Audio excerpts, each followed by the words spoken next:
Basically the same sort of thing. I've said before that computers are just overgrown calculators, but how do you go from a simple calculator to playing video games or sending stuff over the internet or even decompressing and displaying the millions of pixels in this video? In short, what's your computer actually doing? Behind me is a scaled-up version of a computer, but we're going to go much, much simpler. If you take apart your phone or PC, somewhere in the heart of it will be a central processing unit, or CPU, connected to all the other devices that make it work. Now, to show a really basic example, we're not going to use all those devices. The first one we are going to use is the clock. With every tick of the clock, our CPU goes through a step in what's called the fetch-execute cycle, or fetch-decode-execute. This clock is slightly magic in that it ticks every time I click my fingers. In the CPU, I'm going to have 3 registers. These are bits of fast storage where the CPU holds values that it's working on right now. These are a register that keeps track of our instruction cycle, another that loads our instructions from memory, and an accumulator. The final thing we need in our simplified computer is somewhere to keep the instructions and any values that we end up calculating. That is RAM, random access memory, and we call it random access because it doesn't matter when or in what order the information is read or written. So, that is our computer. Let's run a simple program. All it's going to do is count up. The processor has 3 steps, fetch, decode, execute. It will just repeat those on a loop. That's the one thing that's actually built into it. So we need some instructions, actually in memory. So let's load our program into RAM. That RAM is also used to store our answers, our outputs. In the real world, these would all be stored in binary, but let's not overcomplicate things right now. Let's keep them human readable. An instruction has 2 parts. The first part is the instruction itself, and the second part is usually a memory address. On each clock tick, the CPU will do one of 3 things. It will fetch an instruction from a memory address. It will decode that instruction, and it will execute that instruction, round and round in a loop. So it's going to count up. We're going to begin with a number and add 1 to it over and over again. Fetch. 1 clock tick. The program counter is set to 0, so the CPU fetches the instruction at address 0 in the memory and puts it into the instruction register. Decode. The CPU decodes the instruction. The first part is the instruction and the second part is a location. In our case, the instruction is load and the address is 6, so we will be loading the value in address 6 into the accumulator. Execute. The CPU executes this instruction. It takes the value at address 6 and loads it into the accumulator. In this case, the value is 1. Fetch. The program counter is incremented. The CPU fetches the next instruction in the next bit of the memory. Decode. The CPU decodes the instruction. This time it's add, and the address is 7, so we'll be adding what's at address 7 into what is already in the accumulator. Execute. The CPU executes the instruction. We add the value at address 7, and in this case it's the value 1. 1 plus 1 is 2. Fetch. From the next memory location, number 2. Decode. An instruction to store the value in the accumulator into RAM at address 6. Execute. Now notice that we are overwriting what's already there, so address 6 now has 2 in it instead of 1. Fetch. A new instruction. Jump. With a jump, the next address we fetch from is the one in this instruction. Decode. So we're going to jump to address number 1. Execute. The program counter is now back at 1. The ability to jump, to loop, and to build instructions recursively is one of the foundations of computer science. So we're back up there. Fetch from location 1. Decode. It's the add instruction again. Execute. Our accumulator still contains the values from before, so 2 plus 1 is 3. Fetch. Decode. Store again. Execute. Storing it into location number 6. Fetch. Decode. Execute, and we jump again. Fetch. Decode. Okay, I stopped this video here. This is something which we have covered as part of explanation between register to RAM communication, how CPU helps in reading from RAM to register and that communication happens, right? So I just wanted to show you that. Now I'm going to show a bit more complex video that is an example of something which I have studied in masters. Okay, so don't worry about something even if you don't understand few things. This I'm showing you just to show the complete architecture of one sample processor. Okay, something called 8085. 8085 was one of the popular processors from 70s and 80s. Something started as an 8-bit processor. So I will show you that example, which will consist of all these things, whatever we have. Okay. Whatever we have covered as an example. This is by someone, I have got it from, I thought this is good to explain to you at a certain level, at a high level. Let's see that. Yeah. Now I will stop at some point when I want to give you some input. Otherwise, let's watch this video. Hello everyone. In today's session, we'll discuss about the architecture of 8085 microprocessor. So as you see in the figure, it consists of various blocks. So in our earlier session, we tried to explain, you remember I took only one example of accumulator. I took only one example of instruction register. Just as a ALU, one small part, and the RAM, in a simple diagram. Now this is how actually an 8085 processor looks like. It will have internal bus, it will have interrupt control, it will have some processors to control input between mouse, keyboard to the internal processors. All those things will be there. Address buffer, data buffer, combination of both. So when I explained initially, it was just 2-3 boxes. Now these boxes will go in numbers when it is an actual architecture. Okay, so visualize that way. Yeah. Blocks like register set, instruction register and decoder, timing and control circuit, arithmetic and logic unit, interrupt control, serial input output control, address and data buffers, so on. So now in this session, we'll try to understand each block in detail. So first let us understand the internal bus. So what are the various kinds of buses we have on the 8085 microprocessor? 8085 microprocessor has 16-bit address bus. So having a 16-bit address bus 2 power 16, it can address up to 64 KB of memory locations.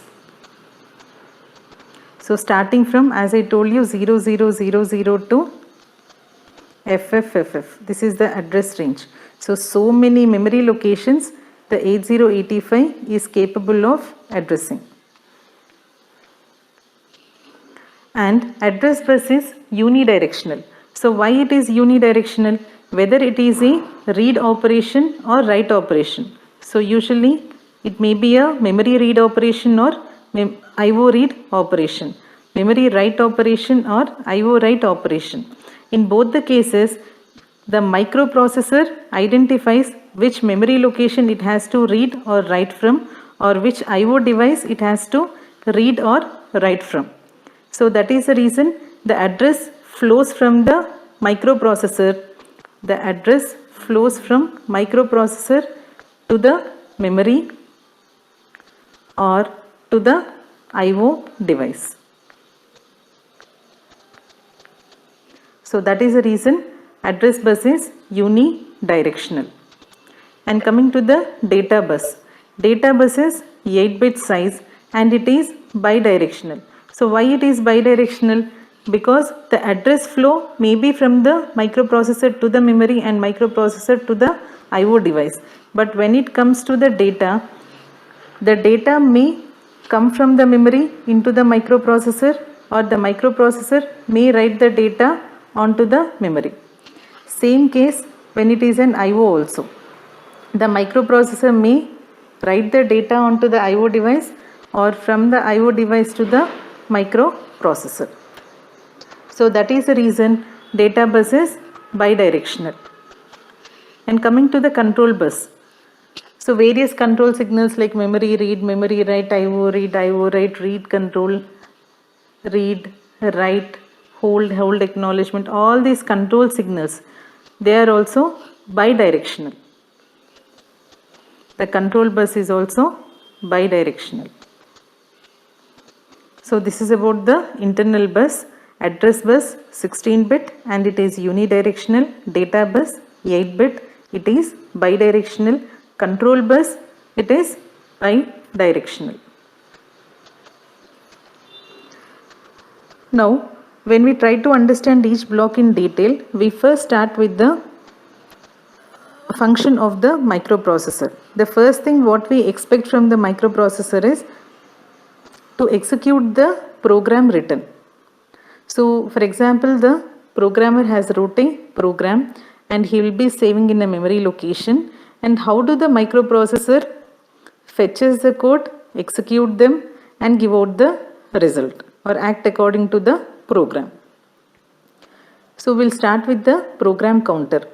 Program counter is a 16-bit register. First and foremost, the program counter is a 16-bit register, and always remember program counter holds the address. It holds the address of the next instruction to be executed. So, to understand it, let's take an example. So, in our example,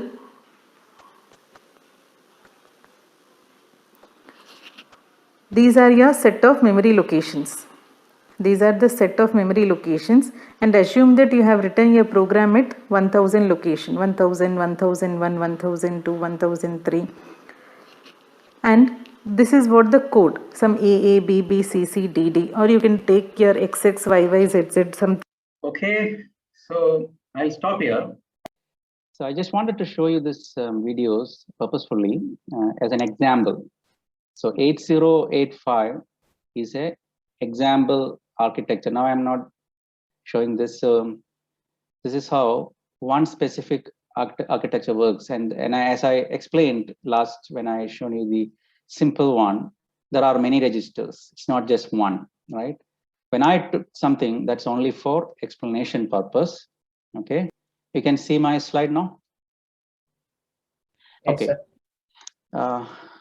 Now, at a higher level, we see all these boxes, and internally, this is what that explanation was going on, right? One example, 8085, how interaction happens between all these components, okay?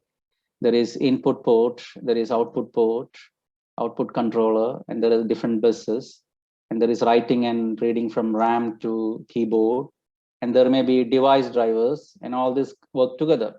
Okay, and that's computer organization. And I took this 8085 example just to give you a taste of it. So, so that I showed you example, and initially we played with memory to registers, and then to get a detailed picture, I took an example and I stopped it there. Rest is up to you. Okay, you can browse it and find it. Okay, now what happens when you switch on a computer? Let's see that. When you switch on a computer, right, the process of bringing up that operating system, whether it is Windows or Linux, I don't know which operating system works, iOS, Mac OS, that's called booting, right? There's a term called booting, yeah. And then, yeah, you see switch on. That's called basic input output system, BIOS, yeah. So instructions for booting are built into this chip called BIOS chip. So inside computer, you have something called BIOS chip. So you click on, this is the chip which is getting initiated to boot, right? And what it does, it checks the boot disk. So if there is a hard disk, if it's from hard disk, it goes and checks there, or if it is the new SSD, it goes and checks the. So BIOS chips tells basically where to look, right, to boot this operating system. It's something called, there is some program called Bootloader, right? Bootloader is a Windows terminology, Windows operating system terminology. And in Linux, you have something called grub, I think, Lilo, okay, something which I don't know, I haven't used much of Linux. Okay, so there are different terminologies. You click, what happens, goes to BIOS, check boot disk, start OS, and all that. Okay? And then you get your operating system. I have shown you all symbols, right? Ubuntu, Kubuntu, the different operating systems, Android, So bootloader is pulled into memory. This bootloader is a program that's pulled into memory, and what is bootloader's job? To start actual operating system. So that's what's happening when you switch on a computer. Okay, these series of actions happens inside a computer. Yeah, and then you can work on applications on top of it. That's the top part, whether it is Internet Explorer, whether Zoom or games.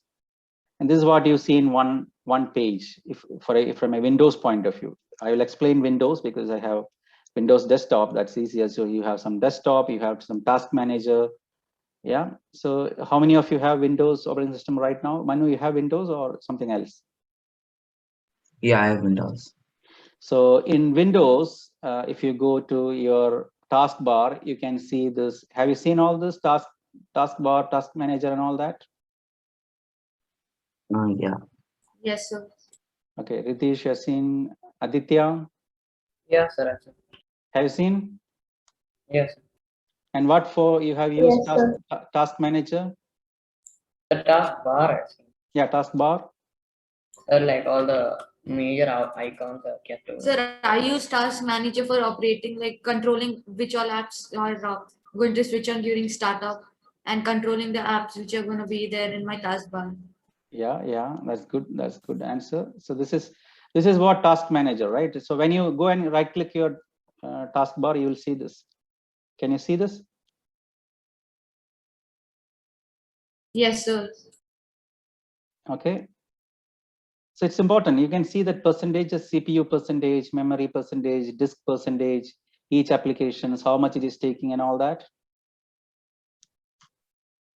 If you right click in task manager, can you see all this kind of something like Yes, this? sir. Okay, what does it mean? It means all these applications, whatever shown in here, I don't know what is that you are seeing. Say, for example, in my screen, I have seen 1.6%. CPU is allocated that percentage to Internet Explorer. If you look at my screen, memory of this much percentage is allocated to that application.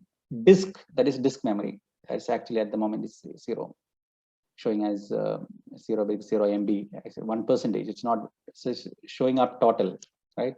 All the applications together is showing, and there is no network activity here in this case.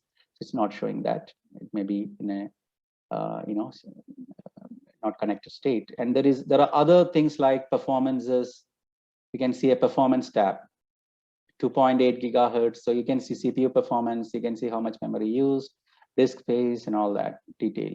And GPU is something related to, I think, graphics card. That's another processor. In these days, you have multiple processors. So only for graphics, you have another processor. So performance of that shown, utilization shown this.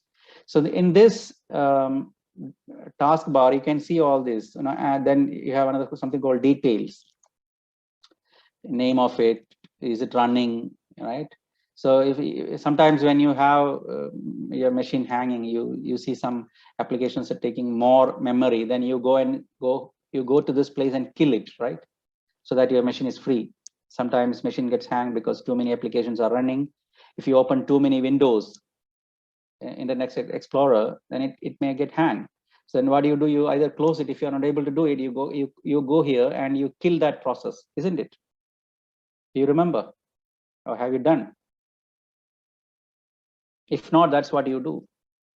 Okay? You agree with me? Or you want anyone did that practically? Killing applications when machine gets hanged, or you just restart the machine? It's restart. Restarting is one option. At the same time, you can look at here. Okay, if you look at here, you will see that Internet Explorer, if it is taking too much of memory and too much of process, so you go and select, right click and kill it. You will get that option to end that process. Okay. So this is Sir, I have a doubt. Yeah, you tell me. So right now, if you have a lot of RAM, about 16 GB, then the CPU performance will distribute more memory to one application. No, I didn't get you. You ask the question again. Sir, if a laptop has a lot of RAM, about 16 GB, compared to 4 GB, Will it distribute a lot of CPU memory to one application? Yeah, I mean, based on the memory space, RAM space, the applications can take, can get allocated, more space. But the problem is, along with this progress, right, applications are also becoming heavier and heavier, right? 10 years back, Internet Explorer was thin, but now Internet Explorer is even bigger. The program space is becoming, for each program, whatever sometimes takes, is bigger and bigger, right? So along with this progress of improvement in RAM, program size is also, getting bigger. And sometimes when you open too many things, what will happen is it will eat up all the memory if you don't unload a few applications. So I was not saying just opening one application. If you open too many applications, okay. Okay, sir. Yeah, that's good. Now, so I explained all that to explain something called operating system process. So most of you have probably Windows. This is one of the most popular operating system. Can someone tell other operating system names? So Linux, Mac. Linux, yeah, Mac. In phones, you have Android. Android and iPhone. iOS. So all those are operating systems, right? So we will learn now in this session operating system, how operating system works on top of all this, right? You ready? So, all these names, have you ever heard programming languages? Basic, Fortran, C++, C#, Python, Java, all these programming languages? Yes, sir. Okay. Sir, I heard Java, not Java. Okay. An operating system is a system software, but your Zoom is an application software. What is the difference between system software and application software? Can someone say that? From what you heard, what you understand from just by name of it? Sir, is it system software the softwares which are used for operating the system? Which defines the system. Those systems are built in the computer. Okay, yeah. So specific purpose of running computer processors and RAM and all that, right? Or utility devices. So system software is all that software running the computer itself, whereas application is sitting on top of it, like WhatsApp, like internet browser, PowerPoint. That's something which we want to use for our purposes, isn't it? Those for applications. Yeah, you agree? What is middleware? These are another a few terms introducing to you. So in between all this, there are some middlewares. There's another layer. It's just another terminology. Okay, for web server, right? We have web server. When we browse yahoo.com, where does it go? It goes to a server, right? When you browse Gmail, it goes to a Google server, and that server there is some programs. What is that? Web server. Through web, it is giving you Google website, Gmail website. So web is serving you. So that is an intermediate kind of thing, right? So web server is a middleware between you, between your browser, between your machine and the server. So it's a software, right? Google software web server or a Yahoo web server. So that's another one, middleware, right? And there are something like Jdbc, Odbc. Have you ever connected with the database? Have you programmed something with the database? Any programs? Anyone explain database? What is database? The place where data is stored, right? Database is place where data is stored. So students database, you fetch details for students database. That is where data is stored. And ODBC is a connector. ODBC or Jdbc, Java database connector, to fetch your student details and present to you. So you can consider that as a middleware. That's why it's called as middleware. Yeah.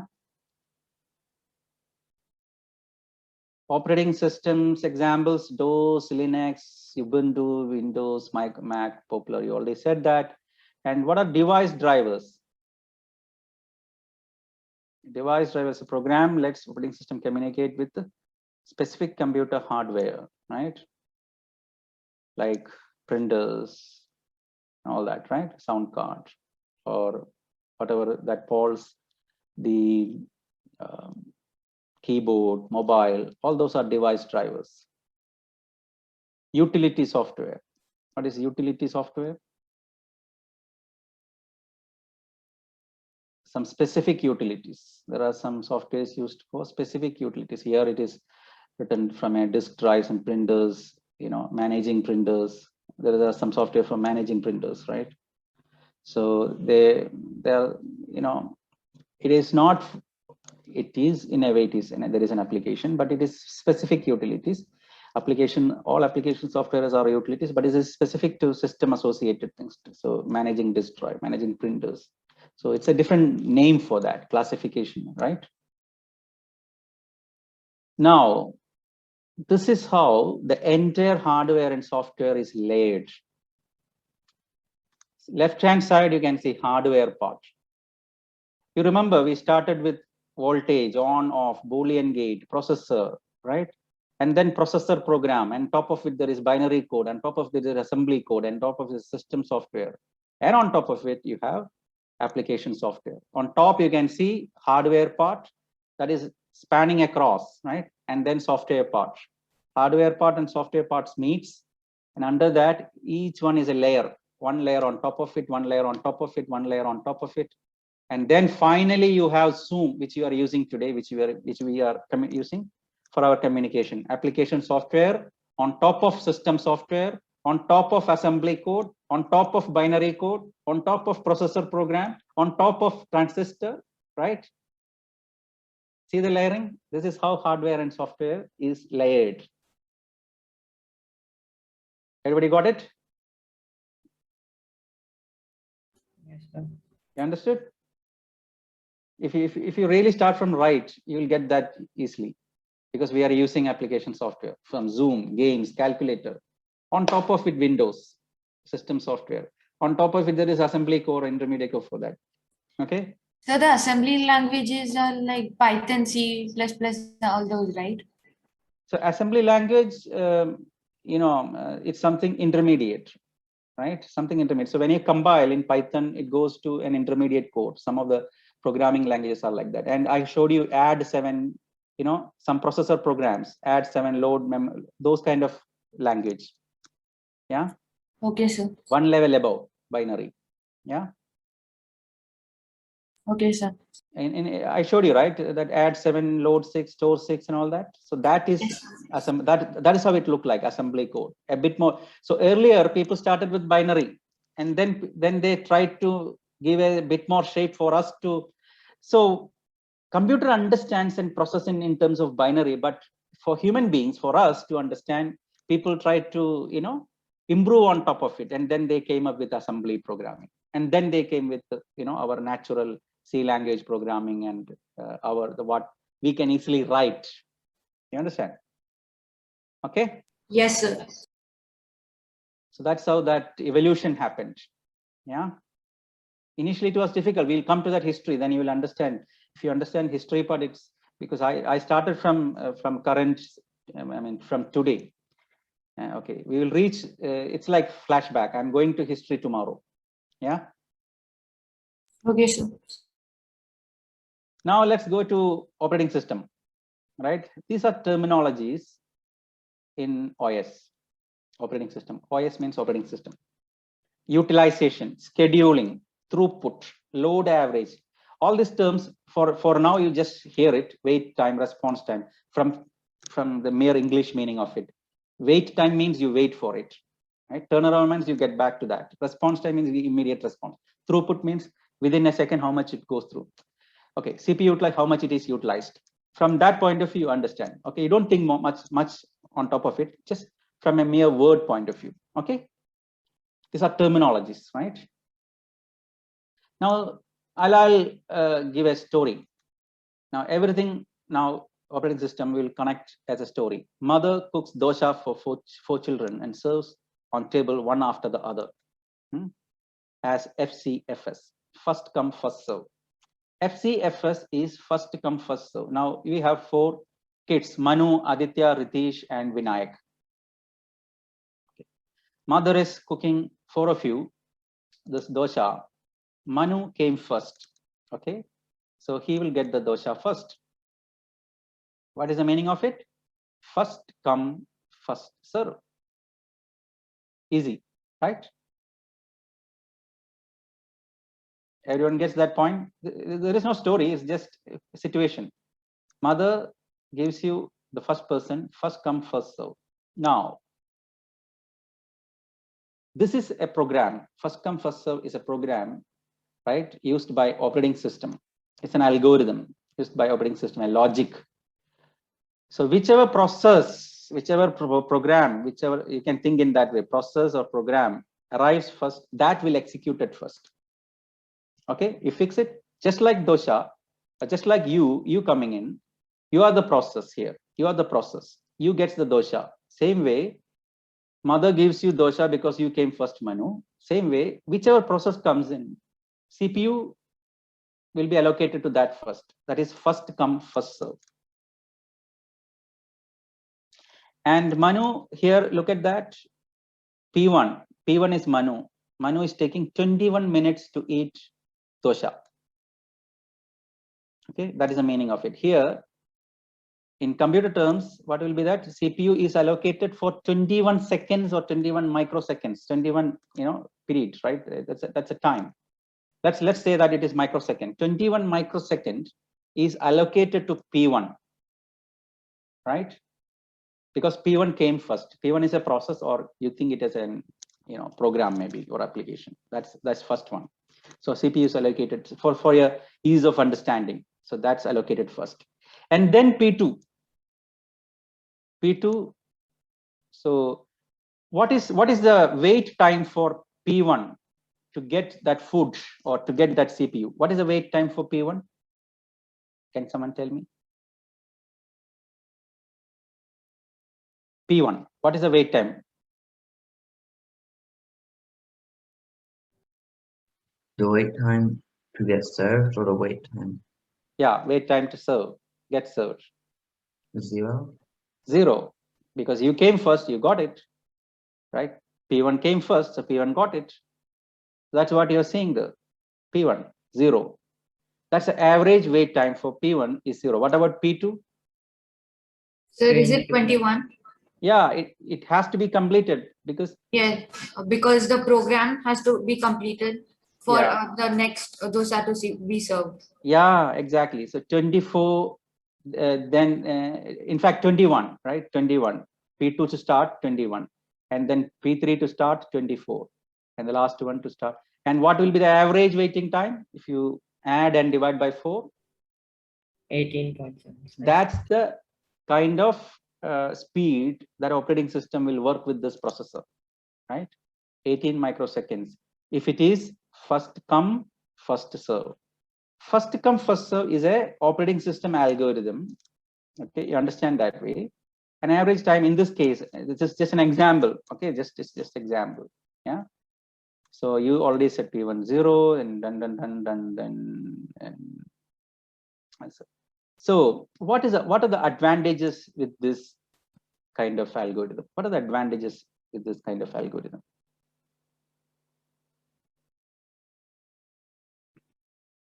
So the application we are currently using will be faster and we can get better results. Application which we are currently using will get result faster. Okay, any other answers? Whoever comes first will get. That's the first point. If you take the first meaning of it, first comes first will first get. So there are systems where you need things executed in an order, or let it execute in a batch, right? Let things get executed in batch. There is no need of a priority. Let it get in background. Salary of every employee, right? Salary of every employee, let it get calculated in the last day of the month, 30th or 29th of every month. Let it get calculated. Or marks of every student to be calculated in, everything is tabulated. Now let it add it in the background as a batch, batches and batches. You don't need to, intervene in between. So there are certain cases where computer just need to execute things in a batch, in a queue. So this FCFS is basically good in such cases. So buying tickets at ticket counter, there is no, in cases where there is no priority. There may be cases where there is priority, but there is no case of priority, whatever, comes there, let it get executed. So that's in computer terms. Earlier we used to call it as batch systems. In a batch, executed in a batch, batches goes on and on. But then what is the disadvantage with this? Can we do it in all cases? What will happen if we do it in all cases? Maybe it'll take too much time for one program. There will be a lot of weightage time. Weightage time, yeah. So we have some shortcomings, right? There is no priority at all, right? But there are many cases in our real life situations where priority is important, yeah. So in such cases, we can't have this wait time, this much of wait time. So there may be interrupts. So if you type in between, nothing will happen, because if program is running, it will not even read your typing, right? You are typing in your keyboard, and processor will not do anything, because your laptop is working on a batch. Then you have to finish, you have to wait till that things are finished, and then you type, which is not good, right? So this resource utilization, that parallel resource utilization, in fact, that is not possible. It is just like one after other, right? And that is why we got another algorithm that's called priority scheduling. This is something which came on top of it. Okay, so you have P1, P2, P3, P4 process, and the burst times or execution time is 21, 3, 6, 2. But then some priority is given for certain processes, right? Just like you have ministers, some priority is given because their time is more important, right, compared to others. Like that, here priority is given to P2, right? So P2 priority 1, P1 priority 2, and see what happens. What happens? So in your house, priority is given to your father, and dosha is given to your father. And what happens then? Situation, see that chart. P2 gets, and it takes 3 microseconds, right? P2 takes 3 microseconds. And then you came in, Manu came in. Manu takes anyway 21, we all know it. He takes long time to eat dosha, 21 microseconds. Yeah, and then P4 comes. P4 is this Ridish. He takes 2, but he need to wait till Manu finish, right? So priority is given to your father, then it is given to Manu, and then to P4, and then to P3. Yeah. So what is the disadvantage or advantage with this? Someone can say this. So average waiting time reduced from 18. See, look at that average waiting time, because some priority is given to your father. Then he got dosha first, so P2 got. So somehow there is some change, but again some priority is given to this guy who takes long time, right? So it is better than FCFS, but not really, that in terms of waiting time, it is not really good. But there may be situations you want to give priority scheduling because it is very important, right? So an interrupt, you press on keyboard, it has to be read. That is high priority, means it is high priority. So in computer programs, internally, these priorities are given, right? So this is one type of algorithm, but then it is not perfect algorithm. Then people try to improve on it. there is also another one called round robin. So average time, to improve the average time of the algorithms, people try different things, right? And then this round robin, what happens? So one dosha is given to P1, one dosha is given to P2, one dosha is given to P3, then P4, okay? Then again P1, then P2 is done, right? P2 don't need much, so P2 is over, so then P3, then P1, then P1, or it's in the case of dosha, it's not one dosha. You can eat more doshas also. So in this case, you can see that it is allocated. Average waiting time is improved with round robin, right? From 13, it reduced to 11, right? And then there is something else called preemptive shortest job first. So this is another algorithm where this algorithm average response time improved drastically, right? What is here used to here? Here combination of what? Arrival time, combination of arrival time and the shortest job. So P1 arrived, see P1 is arrived, and then what happens? There's arrival time, it's allocated some time, the processor time is allocated, and then P2 arrives, right? So look at that, after how much? That 1 microsecond, P2 is given time because P2 shortest job, okay? And then P3 and P4 is there, but P4 is given time. Look at that, P4, 2 burst time is 2. The burst time means execution time, so 2 microseconds. Yeah, that's so the 2 microseconds time is given, and then P2 is executed, and then goes back to P3, which is 6 seconds, right? So shortest job, and it's actually combination arrival plus shortest jobs, and then the last Manu gets again P1 because it takes longer time. Finally he gets allocated some more, the last remaining bit of his what is that, 20 seconds, right? The P1 guy, finally he gets that time. See that? So he don't get immediately, he's basically Manu came first, so he started. So mother started giving dosha or part of dosha, right? Manu started getting it, but then the moment P2 came, right, mother understood, okay, P2 don't take that much time, let's finish Aditya finish things faster. Aditya eats fast, okay, Aditya eats fast, so let's give to Aditya, right? So and then comes P4 Vinayak, he takes only 2 seconds, he finishes.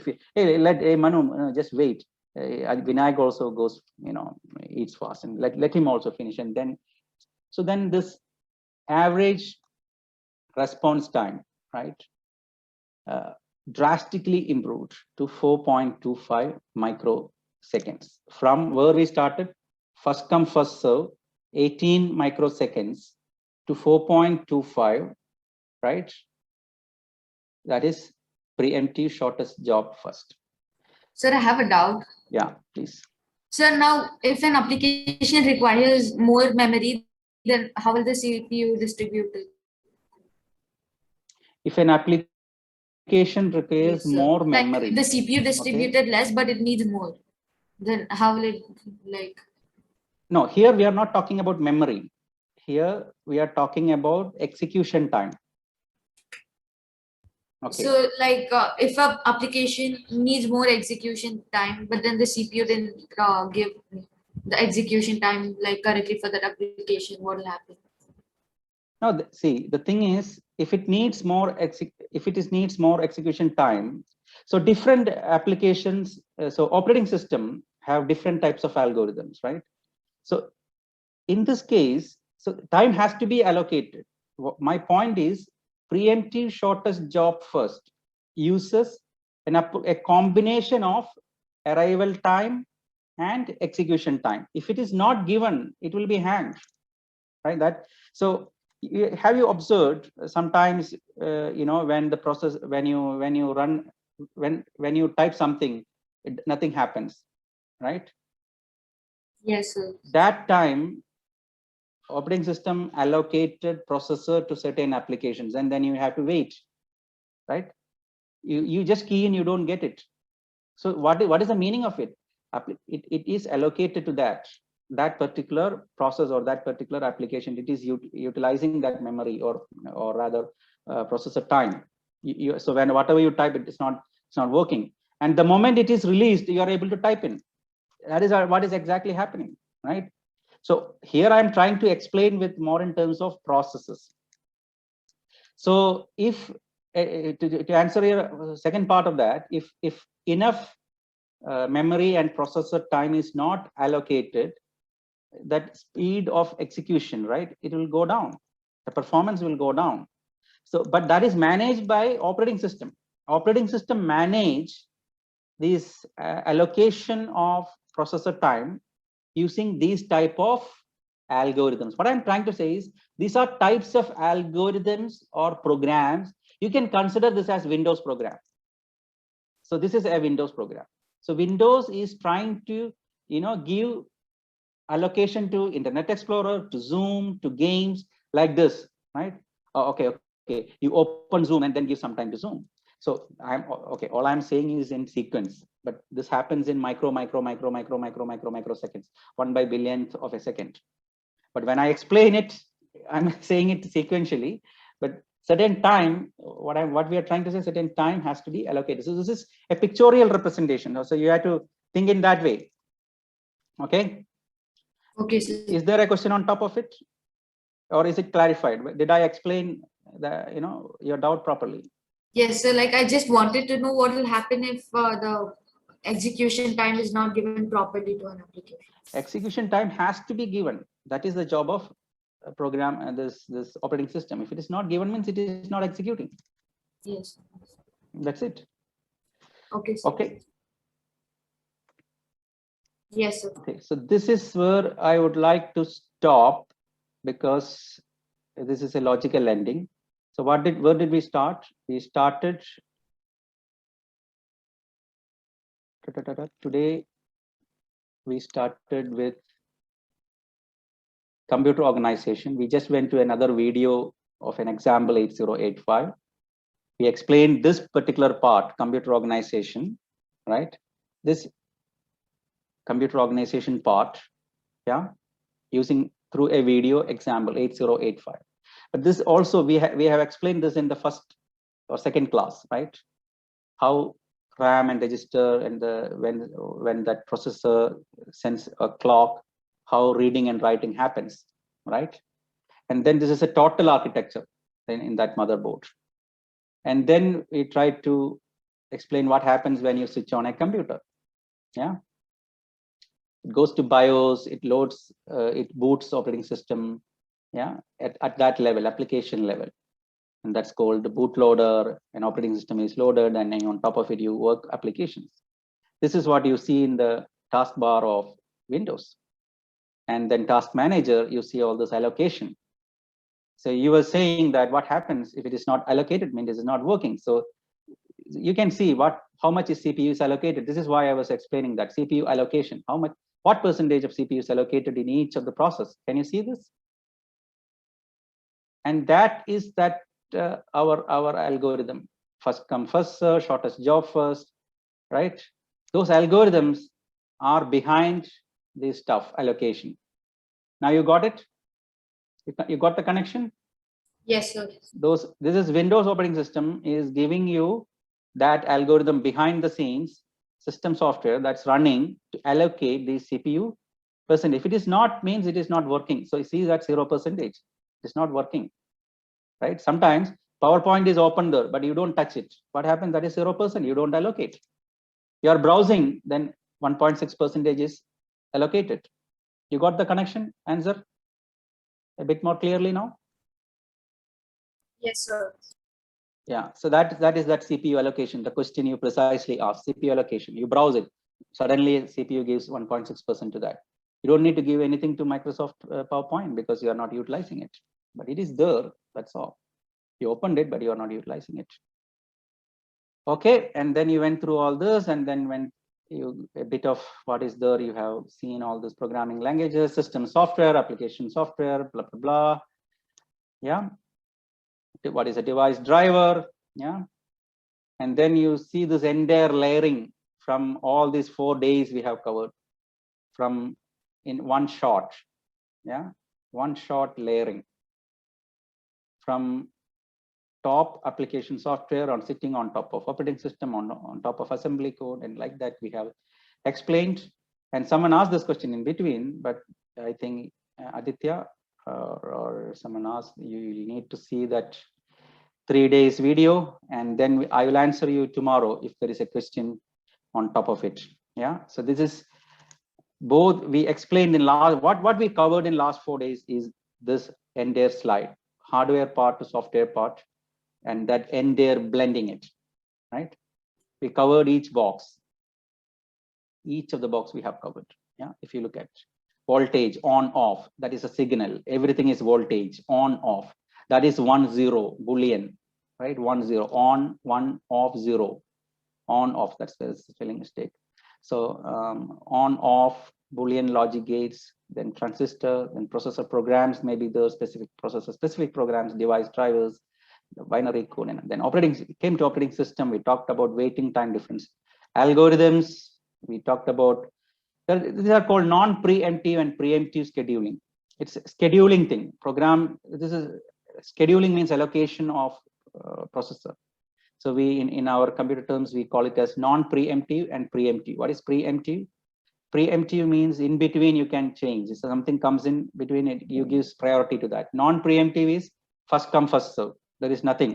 Whatever comes, that gets it. That is non-preemptive. Preemptive is there is an interrupt in between. There is some priority or there is some change, some logic we have given in between. So that's just two terminologies.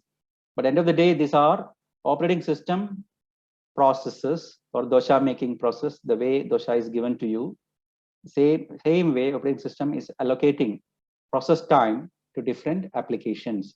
Operating system is allocating process time to different applications. You can think in that level. Okay, and I stop it here. And tomorrow let's go to history and some other configuration items. So thank you. Any questions on top of it?